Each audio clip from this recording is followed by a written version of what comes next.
to kind of create a river bed side, if you will. Um, this here is all one piece of wood that I actually got from the bearded fish keeper. Him and Jimmy, I believe, found this piece out in the wild, and they brought it back and utilized it. And this is how I chose to use it. We've got Bucephalandra, we've got Anubias, we have weeping moss and all kinds of things kind of growing up and above the waterfall and in the current there.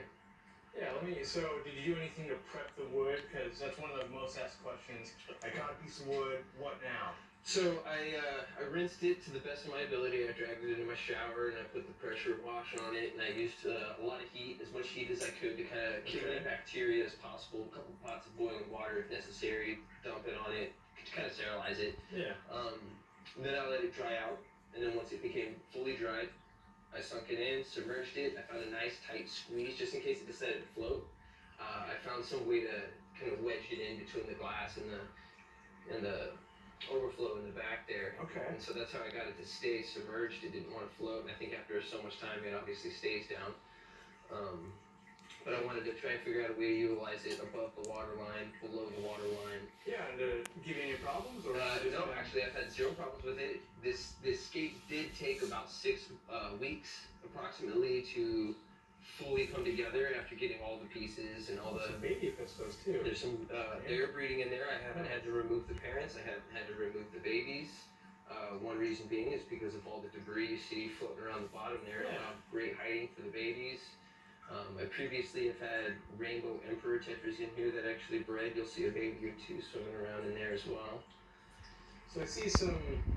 So I did a little bit of research before I got here. I saw one of the views. I think you did an unboxing from like Tannin Aquatics. Tannin Is that what's going on down here? Yes, sir. That's okay. Exactly what's going on here. They provide you all kinds of different barks and some pods and some dried up leaves and stuff to kind of add as a debris and litter to go across the bottom of your substrate. Baby emperor tetra. Nice. There's hill stream roaches in here, Amana shrimp.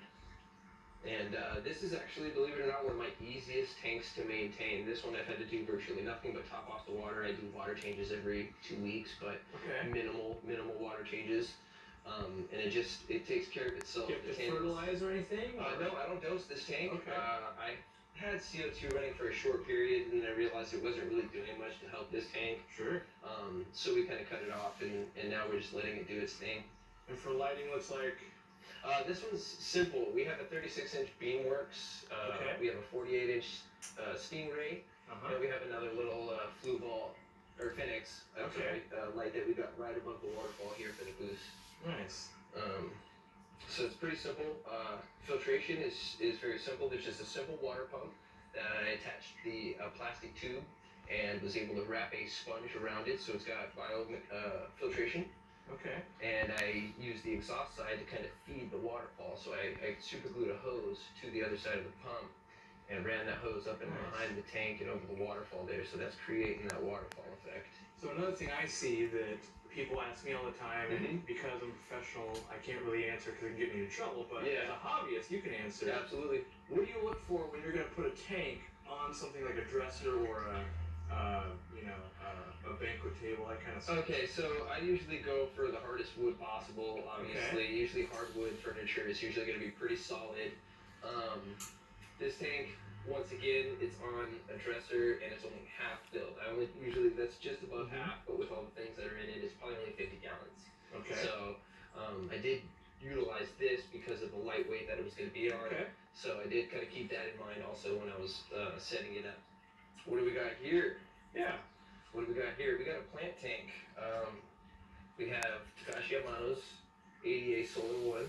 Wow, I think that might be the first time I've seen an 80A light in a hobbyist tank that wasn't just, I own one aquarium in my house. Right. Like usually it's so specialized. Right. It's a specific tank. It's meant to do one thing and one thing only. You're absolutely right. Because this light is crazy expensive, yeah? Yes. These things go for $350 to $500, I believe, somewhere. So it is an expensive light. I'm kind of debating if I want to continue using it on these specific plants because I am noticing I'm getting a lot of great green. Yeah. But it's not exactly the spectrum. I think I need to get all the reds and stuff that I have planted in here. I see. It does great growth. The growth is there. but I don't think the spectrum is proper for the colored plants that I actually have in there. I should How long be have you getting been more color. running it on there? This is a young tank actually. This tank's only been up for about a month to a month and a half. Okay. So it's super young. So I'm trying to give it time. Yeah. Give it some adjustment period to see if everything kind of settles in after a certain amount of time. Everything has been growing a lot better these last 2 weeks, and I'm finally through my algae stage. I did go through an algae stage. Yeah. Powerful light, young tank, so on. So I see stuff I want to talk about because I get asked all the time. Yes. So a couple things. Yes. I think we're running dirt. Yes. This And is a dirty we tank. also running sand. So Yep. tell me any challenges or what you like about that, because obviously I know you have much more tanks. Yes. So you have a lot of styles going on. Right. And what do you like and don't like versus maybe tank 1, tank 2, or maybe what we're gonna see. All right. So we'll consider this one tank 1 compared Yeah. to the other Planet tank that we actually have up in the moment. Okay. Which many more are coming. Mm-hmm. And each one will have different substrates and different lights and different things, kind of seeing what each thing can kind of provide to you. I'm trying to find a mathematical equation that can kind of equal this sort of success that you can expect, right? And in this one being dirted, like I said, with the dirt, I think I was going through a major algae phase because I was getting too many nutrients in the water Yep. from the dirt, especially during beginning